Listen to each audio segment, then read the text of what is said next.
যুব ভারতীতে আইএসএল ফাইনালের সামনে সেই মুম্বাই। শনিবার ট্রফি আর 60,000 সমর্থক চাইছে বাগান। রবিবার 2 গোলে জিতে ফাইনালে পৌঁছে যাওয়ার পর আত্মবিশ্বাসে ফুটেছে মোহনবাগান। ফুটবলারদের বলেছেন শনিবার ঘরের মাঠে 60,000-এরও বেশি সমর্থকদের সামনে ফাইনালে নিজেদের উজাড় করে দেবেন।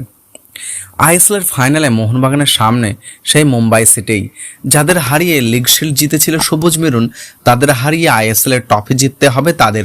সোমবার দ্বিতীয় সেমিফাইনালের দ্বিতীয় পর্বে গোয়াকে 2-0-তে হারিয়েছে মুম্বাই। সব মিলিয়ে তারা জিতেছে 5-2 গোলে। শনিবার যুব ভারতীতে 60,000 দর্শকের সামনে সেই মুম্বাই গাঁট পেরোতে হবে মোহনবাগানকে। মুম্বাইয়ের হয়ে এদিন গোল করে হোকে পেয়ারা দিয়াসা এবং লালিয়ান জুয়েলার।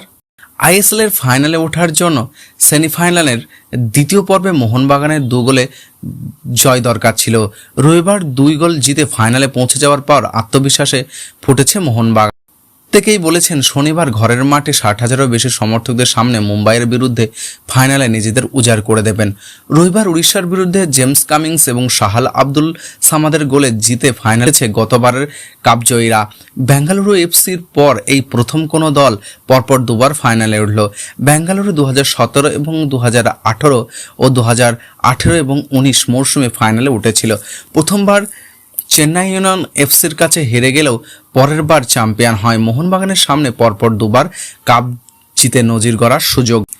এই নিয়ে আইএসএলের 4টি মরশুমের মধ্যে 3টেতেই ফাইনালে উঠল মোহনবাগান। প্রথমবার আন্তিও লোপেজ হবাসের কোচিং ফাইনালে মুম্বাই সিটির কাছে হেরে যায়। গত মরশুমে বেঙ্গালুরু এফসিকে হারিয়ে কাপ জিতে নেয়।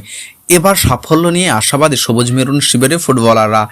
রবিবার ম্যাচের প্রথম গোলদাতা জেমস কামিংসও আইএসএলের ওয়েবসাইটে বলেছেন, আমাদের বিশ্বাস আইএসএল কাপ জিততে পারে। এই মরশুমটা ভালো যাচ্ছে, ত্রিমুকুট জয়ের জন্য অবশ্যই চেষ্টা করব। প্রত্যেকেই আত্মবিশ্বাস তুঙ্গে, আমাদের অনুসরণে ফিরতে হবে, ফাইনালের জন্য প্রস্তুত হতে হবে এবং নিজেদের উজাড় করে দিতে হবে। সেমিফাইনালে গ্যালারিতে 62,000 দর্শক ছিল। সমর্থকদের ভূয়সী প্রশংসা করে অস্ট্রেলিয়ার বিশ্বকাপার বলেন, গোটা মরশুমে সমর্থকরা আমাদের পাশে থেকেছেন, আমাদের খুব সাহায্য করেছেন এবং ওদের জন্যই মাঠে নেমে নিজেদের খুব শক্তিশালী মনে হয়। আমাদের সমর্থকেরা ভারত সেরা সাফল্যের পিছনে তাদের অবদান অনেক। কামিংস এবার 11টি গোল করে ফেললেন, সবকটি গোলই তিনি করেছেন প্রতিপক্ষের বক্সে ঢুকে। এই নজির এবার রয় কৃষ্ণই।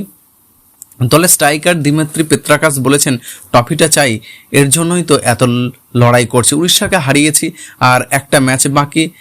রিকভারির পর আমাদের ফোবসে একটা জিনিস থাকবে, পরের ম্যাচ জেতা। সেমিফাইনালে দ্বিতীয় লিগে জেতা নিয়ে যে আত্মবিশ্বাসী ছিলেন তারা, তা জানিয়ে দিলে পেত্রাকাস বলেন, আমাদের জিততে হবে তা জানতাম, সেই জন্য ফোকাসড ছিলাম, সবাই পরিকল্পনা অনুযায়ী খেলার ফল পেলাম।